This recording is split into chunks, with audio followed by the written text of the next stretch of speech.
To C లాంగ్వేజ్ని తెలుగులో నేర్చుకుందాం. So ఇక్కడ వచ్చేసరికి మనకి ఈ సి ప్రోగ్రామింగ్ అనే దాన్ని మిడిల్ లెవెల్ లాంగ్వేజ్ అంటాము.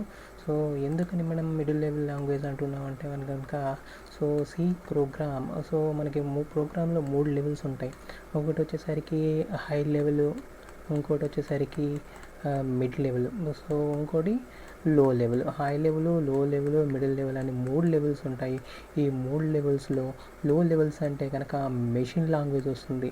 మెషిన్ ప్రోగ్రామ్స్ అన్నిటిని మనం ఏమంటామంటే కనుక లో లెవెల్ ప్రోగ్రామ్స్ అంటాం. మెషిన్ అంటే బైనరీ లాంగ్వేజ్ లో level, so binary language, machine language, assembly language, ఈ లాంగ్వేజ్లన్నిటిని మనం లో లెవెల్ లాంగ్వేజ్ అంటాం. ఇంకా హై లెవెల్ లాంగ్వేజ్ అంటే కనుక మనకి ఏమొస్తాయంటే కనుక జావా వస్తుంది. సో సి అనేది హై లెవెలా లో లెవెలా అని అడిగితే మిడిల్ లెవెల్ ప్రోగ్రామింగ్ లాంగ్వేజ్ అని చెప్పడం జరుగుతుంది. సో ఇకపోతే ఈ సి లాంగ్వేజ్ని ఎవరు ఇంట్రొడ్యూస్ చేశారంటే కనుక డెనిస్ రిచీ అనేవాడు ఇంట్రొడ్యూస్ చేయడం జరిగింది. డెనిస్ రిచీ సో ఎప్పుడు ఇంట్రొడ్యూస్ చేశాడంటే కనుక 1972లో ఈ డెనిస్ రిచీ అనేవాడు ఈ సి లాంగ్వేజ్ అనే దాన్ని డెవలప్ చేయడం జరిగింది, రిలీజ్ చేయడం జరిగింది. ఈ సి లాంగ్వేజ్ తోటే అతడు ఏం కనిపెట్టాడంటే కనుక యూనిక్స్ ఆపరేటింగ్ సిస్టమ్ అనే దాన్ని కనిపెట్టడం జరిగింది. సో యూనిక్స్ ఆపరేటింగ్ సిస్టమ్ ఎలా వచ్చింది అంటే కనుక సి లాంగ్వేజ్ని కనిపెట్టడం ద్వారా. సో అంతకుముందు అల్గాల్ లాంగ్వేజెస్ ఉన్నాయి, అల్గాల్ లాంగ్వేజెస్ ఉన్నాయి, అసెంబ్లీ లాంగ్వేజ్ ఉంది, బి లాంగ్వేజ్ ఉంది. సో ఈ బి లాంగ్వేజ్, అల్గాల్లో ఈ ప్రోగ్రామింగ్ లాంగ్వేజ్లతో తను అనుకున్న ప్రాజెక్ట్ పూర్తి అవ్వడంతో అప్పుడు వీటిల్లోని ఫ్యూచర్స్ని కలిపి ఒక కొత్త ప్రోగ్రామ్ తయారు చేయడం జరిగింది. ఆ ప్రోగ్రామ్ తోటి తను ఏం చేశాడంటే కనుక యూనిక్స్ ఆపరేటింగ్ సిస్టమ్ అనే దాన్ని కనిపెట్టడం జరిగింది. సో ఎక్కడ కనిపెట్టాడంటే కనుక బెల్ ల్యాబొరేటరీస్. ఈ బెల్ ల్యాబొరేటరీస్ ఎక్కడ ఉందంటే కనుక యూఎస్ఏలో ఉంది. సో అమెరికాలో ఉంది. సో ఈ అమెరికాలో ఉన్నటువంటి బెల్ ల్యాబ్స్లో 1972లో డెనిస్ రిచీ అనేవాడు యూనిక్స్ ఆపరేటింగ్ సిస్టమ్ అనే దాన్ని డెవలప్ చేయడం జరిగింది. సో ఈ సి అనే దాన్ని దేని మీద రన్ చేయడం జరిగిందంటే కనుక డిఈసి PDP-2 అనే మెషిన్ మీద సి లాంగ్వేజ్ అనే దాన్ని ఇంప్లిమెంట్ చేయడం జరిగింది. సో అన్నిటికంటే ముఖ్యంగా చెప్పుకోదగింది ఏంటంటే కనుక యూనిక్స్ ఆపరేటింగ్ సిస్టమ్. ఈ యూనిక్స్ ఆపరేటింగ్ సిస్టమ్ ఇది ఒక ఆపరేటింగ్ సిస్టమ్. సో ఈ ఆపరేటింగ్ సిస్టమ్ నుంచి అనేక రకాల ఆపరేటింగ్ సిస్టమ్లు పుట్టడం జరిగింది. సో అటువంటి వాటిలో ముఖ్యమైనవి ఏంటంటే కనుక Linux operating system. So Linux operating system ఎక్కడి నుంచి వచ్చిందంటే కనుక యూనిక్స్ ఆపరేటింగ్ సిస్టమ్ నుంచే రావడం జరిగింది. సో యూనిక్స్ అనేది అన్నిటికీ రూట్ అని చెప్పుకోవాలి, మూలం అని చెప్పుకోవాలి. సో ఈ యూనిక్స్ అనే దాన్ని దేంతో రాయడం జరిగిందంటే కనుక సి లాంగ్వేజ్ తోటి రాయడం జరిగింది. సో సి లాంగ్వేజ్ని ఒక ప్రొఫెషనల్ లాంగ్వేజ్ అని చెప్పడం జరుగుతుంది. సో సి లాంగ్వేజ్ నేర్చుకుంటే ఆల్మోస్ట్ అన్ని రకాల ఫ్యూచర్ ప్రోగ్రామ్స్కి అది రూట్ అండ్ బేస్ అని చెప్పడం జరుగుతుంది. సి ప్రోగ్రామ్ స్ట్రక్చర్ చూసినట్లయితే ఏ విధంగా ఉంటుందంటే కనుక మొదట ప్రీ ప్రాసెసర్ కమాండ్స్ రాయడం జరుగుతుంది, దాని తర్వాత ఫంక్షన్ రాయడం జరుగుతుంది, దాని తర్వాత వేరియబుల్స్ అనే వాటిని డిక్లేర్ చేస్తాము. ఆ తర్వాత అవసరం అనుకుంటే కనుక స్టేట్మెంట్స్ లేదంటే ఎక్స్ప్రెషన్స్ రాస్తాము. అవసరం అనుకుంటే కనుక మనకు ప్రోగ్రామ్ అర్థం కాకపోతే కామెంట్స్ అనేవి రాయడం జరుగుతుంది. సో బేసిక్ స్ట్రక్చర్ చూసినట్లయితే సి యొక్క స్ట్రక్చర్ చూసినట్లయితే ఇది మనం ఈ ఆర్డర్ని ఫాలో అవ్వడం జరుగుతుంది. ఒకటి ప్రీ ప్రాసెసర్లు, సో మ్యాక్రోస్ అని కూడా అంటాం వీటిని, తర్వాత ఫంక్షన్, సో తర్వాత వేరియబుల్స్, దాని తర్వాత స్టేట్మెంట్స్, దాని తర్వాత కామెంట్స్ అనేవి ఈ ఆర్డర్లో మనకి ప్రోగ్రామ్ స్ట్రక్చర్ అనేది మెయింటైన్ చేయడం జరుగుతుంది. ఇప్పుడు ప్రీ ప్రాసెసర్ గురించి ఒకసారి చూసినట్లయితే సో ప్రీ ప్రాసెసర్లో hash include stdio.h. So hash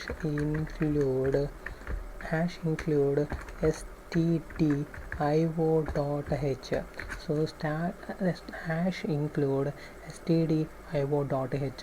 ఈ stdio.hలో సో దీన్ని ఏమంటామంటే కనుక మనము ప్రీ ప్రాసెసర్ అంటాం. సో దీన్ని మనం ఏమని పిలుస్తామంటే కనుక ప్రీ ప్రాసెసర్ అని పిలుస్తాం. సో ఈ ప్రీ ప్రాసెసర్ ఏదైతే ఉందో, సో ఈ ప్రీ ప్రాసెసర్లో ఏముంటాయంటే మనకి సపోర్టింగ్ ఫైల్స్ అనేవి ఉండడం ఇది సపోర్టింగ్ ఫైల్. సో ఈ సపోర్టింగ్ ఫైల్ వచ్చేసరికి ఇందులో వచ్చేసరికి ఇన్పుట్ ఫంక్షన్ వర్కౌట్ అవ్వాలన్నా, అవుట్పుట్ ఫంక్షన్ వర్కౌట్ అవ్వాలన్నా ఈ హెడర్ ఫైల్ తోటి మనకి వర్క్ అవ్వడం జరుగుతుంది. ఇది ఒక ఫైలు. సో ఈ ఫైల్ సపోర్టింగ్ ఫైల్, ఈ ఫైల్ ద్వారా అంటే ఆల్రెడీ ప్రీ రిటర్న్ ముందుగానే రాయబడినటువంటి ప్రోగ్రామ్ అనమాట. ప్రీ రిటర్న్, సో ముందుగానే రాసినటువంటి ప్రోగ్రామ్ అనమాట. సో ఈ ముందుగానే రాసిన ప్రోగ్రాంలో మనకి ఫంక్షన్స్ ఉంటాయి. సో ఆ ఫంక్షన్స్ వర్కౌట్ అవ్వాలి అంటే కనుక ఇక్కడ ఇన్పుట్, ఈ ఐ అంటే ఇక్కడ మీనింగ్ మనకి input function. So input function అనేది పనిచేయాలి అంటే కనుక, సో ఇన్పుట్ ఫంక్షన్ పనిచేయాలన్నా, లేదంటే కనుక ఓ అంటే ఇక్కడ అవుట్పుట్ ఫంక్షన్ పనిచేయాలన్నా, సో ఇన్పుట్ అవుట్పుట్ ఫంక్షన్ని పనిచేసే విధంగా ఏం చేస్తుందంటే కనుక ఈ ప్రీ ప్రాసెసర్ అనేది వర్క్ అవ్వడం జరుగుతుంది. సో ప్రీ ప్రాసెసర్ అనేది వర్క్ అవ్వడం జరుగుతుంది. So input output operation tackle చేసేది ఈ #include stdio.h. సో ఇక్కడ మనకి వచ్చేసరికి ఇన్పుట్ ఏది, అవుట్పుట్ ఏది. సో ఇన్పుట్ ప్రింట్ఎఫ్ అనేది అవుట్పుట్, సో స్కాన్ఎఫ్ అనేది input. So get put, so get అనేది input function, so put output function. So printf output function, puts అనేది అవుట్పుట్ ఫంక్షను, సో గెట్స్ అనేది ఇన్పుట్ ఫంక్షన్స్. ఇలా రకరకాల input output ఫంక్షన్ని tackle చేసేది ఎవరంటే కనుక #include stdio.h. సో దీన్ని మనం ఏమని పిలుస్తామంటే కనుక ప్రీ ప్రాసెసర్ అని అంటాము. సో మనకి ఇంకా రకరకాల ప్రీ ప్రాసెసర్లు హెడర్ ఫైల్స్ ఉన్నాయి. అవి ఏంటంటే కనుక #include math.h. ఈ math.h అనేది ఎందుకు వాడతామంటే కనుక పౌ అనే ఫంక్షన్ పనిచేయాలంటే కనుక, అంటే మ్యాథమెటిక్స్ సంబంధించినటువంటి ఫంక్షన్స్ పనిచేయాలంటే కనుక పౌ అనే ఫంక్షన్ని వాడడం జరుగుతుంది. సో వాయిడ్ మెయిన్ అనేది ఇది ఒక ఫంక్షన్. సో వాయిడ్ మెయిన్ అనేది ఒక ఫంక్షన్. సో ఇది ఏం ఫంక్షన్ అంటే కనుక మెయిన్ ఫంక్షన్. సో ఈ మెయిన్ ఫంక్షన్ అనేది సో ఎండ్ ఆఫ్ ది స్టేట్మెంట్లో ఎటువంటి వాల్యూని రిటర్న్ చేయట్లేదు అని చెప్తూ, సో ఇక్కడ వాయిడ్ అనేది ఏంటంటే కనుక రిటర్న్ టైప్. సో ఇది రిటర్న్ టైప్. ఇది ఏం చేస్తుందంటే కనుక it doesn't return any value, so that return zero. So return zero, లేదంటే కనుక దీన్ని మనం ఏమని పిలుస్తామంటే కనుక ఇక్కడ రిటర్న్ టైప్ అని పిలుస్తాం. So it is an void అంటే కనుక it doesn't return any value. So ఇక్కడ మెయిన్ అనేది ఫంక్షన్. ఈ మెయిన్ అనే ఫంక్షను తన ఆపరేషన్ కంప్లీట్ చేసిన తర్వాత ఎటువంటి వాల్యూనైనా రిటర్న్ చేయాలని అడుగుతుంది. సో ఎటువంటి వాల్యూని రిటర్న్ చేయక్కర్లేదు. So it doesn't return any value. So that is nothing but return zero. ఇక్కడ ఈ స్టేట్మెంట్లో, సో ఇక్కడ మనం ఫస్ట్ ఏం చేసామంటే కనుక ప్రీ ప్రాసెసర్ రాసాము. సో ఈ బేసిక్ స్ట్రక్చర్లో మనం ఏం చేసామంటే కనుక కేవలం ఎటువంటి స్టేట్మెంట్స్ రాలేదు. సో దీంట్లో మనకి కంపైల్ చేస్తే ఏ అవుట్పుట్ చూపించదు. సో ఇక్కడ మనం ఎటువంటి స్టేట్మెంట్స్ రాయడం జరగలేదు. సో ఏదైనా స్టేట్మెంట్లు రాస్తే దానికి తగ్గట్టుగా రెస్పాండ్ అయ్యి మనకి ఆన్సర్ రావడం అనేది జరుగుతుంది. కాబట్టి ఇక్కడ మనం బేసిక్ స్ట్రక్చర్ మాత్రమే రాసాము. సో ఇక్కడ మనం ఒక మెయిన్ ఫంక్షన్ అనేది రాయడం జరిగింది. సో ఈ పక్కనటువంటి ఇంట్ ఏదైతే ఉందో దాన్నే మనం ఏమని పిలుస్తాం అంటే కనుక రిటర్న్ టైప్ అని పిలవడం జరుగుతుంది. సో ఇదేంటంటే కనుక రిటర్న్ టైప్. సో ఈ మెయిన్ అనేది ఏంటంటే కనుక ఫంక్షన్ అవుతుంది. ఇదేమవుతుందంటే కనుక ఫంక్షన్ అవుతుంది. సో ఇది ఒక ఫంక్షన్ పక్కన ఉన్నటువంటిది ఇదేంటంటే కనుక రిటర్న్ టైప్ అవుతుంది. సో ఇది రిటర్న్ టైప్ అవుతుంది, ఆ పక్కన ఉన్నది ఫంక్షన్ అవుతుంది. పైదేమవుతుందంటే కనుక ప్రీ ప్రాసెసర్, లేదంటే కనుక మ్యాక్రో అని కూడా అంటాం. సో మ్యాక్రోస్ మ్యాక్రోస్ అని కొంతమంది అంటారు, కొంతమంది ఏమో ప్రీ ప్రాసెసర్ అంటారు, కొంతమంది ఏమో ఇక్కడ WH అని ఉంది, .h అని ఉంది కాబట్టి కొంతమంది ఏమని పిలుస్తారంటే కనుక హెడర్ ఫైల్ అని కూడా పిలవడం జరుగుతుంది. కొంతమంది ఏమని పిలుస్తారంటే కనుక లైబ్రరీస్ అని కూడా పిలుస్తూ ఉంటారు కొంతమంది. సో సో ఇవేం చేస్తుందంటే కనుక లైబ్రరీ అని కానీ, హెడర్ ఫైల్ అని కానీ, మ్యాక్రో అని కానీ, సో ప్రీ ప్రాసెసర్ అని కానీ అంటూ ఉండడం జరుగుతుంది. సో ఏదేమైనప్పటికీ సో ఈ ప్రీ ప్రాసెసర్ హెడర్ ఫైల్స్ ఏవైతే ఉన్నాయో, సో అవి మనం ఏం చేస్తాయంటే కనుక ఇన్పుట్ అవుట్పుట్ ఆపరేషన్స్ లేదంటే పౌ వంటి ఫంక్షన్స్ని మనకి జరుగుతుంది. సో ఇక్కడ ఈ ఎగ్జాంపుల్లో సో మనకి ఫస్ట్ ఏం చేసామంటే కనుక హెడర్ ఫైల్ రాయడం జరిగింది. సో హెడర్ ఫైల్ రాసాము.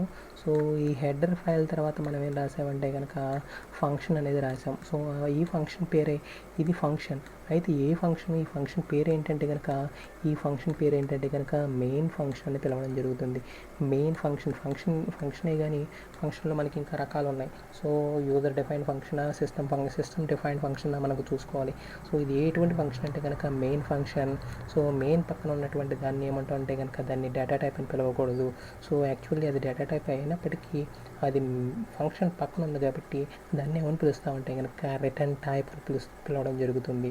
సో అదే వేరియబుల్ పక్కన ఉంటే దాన్ని డేటా టైప్ అని పిలవడం జరుగుతుంది. సో కాబట్టి అది రిటర్న్ టైపా డేటా టైపా అంటే కనుక అది రిటర్న్ టైప్. మెయిన్ పక్కన ఉన్న వర్డ్ ఏంటంటే కనుక అక్కడ వాయిడ్ అని రాసాం, ఇప్పుడు ఇంట్ అని రాసాం. Void means it doesn't return any value అంటే doesn't expect any value. So int it expects some value. So int is any return value. So end of the program ఎటువంటి వాల్యూ అని కావాలని అడుగుతుంది. సో మనం end of the programme మనం ఏం చేసామంటే return value 0 రాసాం. సో కాబట్టి ఎండ్ ఆఫ్ ద ప్రోగ్రామ్ ఎటువంటి వాల్యూని రిటర్న్ చేయదు. సో ఇక్కడ మనకు వచ్చేసరికి ఇక్కడ స్టార్ అలాగే స్టార్ // ఇది రాసాం. సో ఇక్కడికి వచ్చేసరికి కామెంట్స్ ఏమన్నా ఉంటే కనుక ఈ //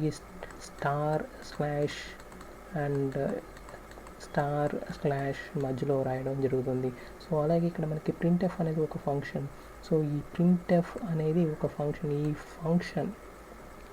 printf అయితే ఏదైనా ఫంక్షన్. సో ఏదైనా మెసేజ్లు రాయాలంటే కనుక డబుల్ కోటెడ్స్లో రాయడం జరుగుతుంది.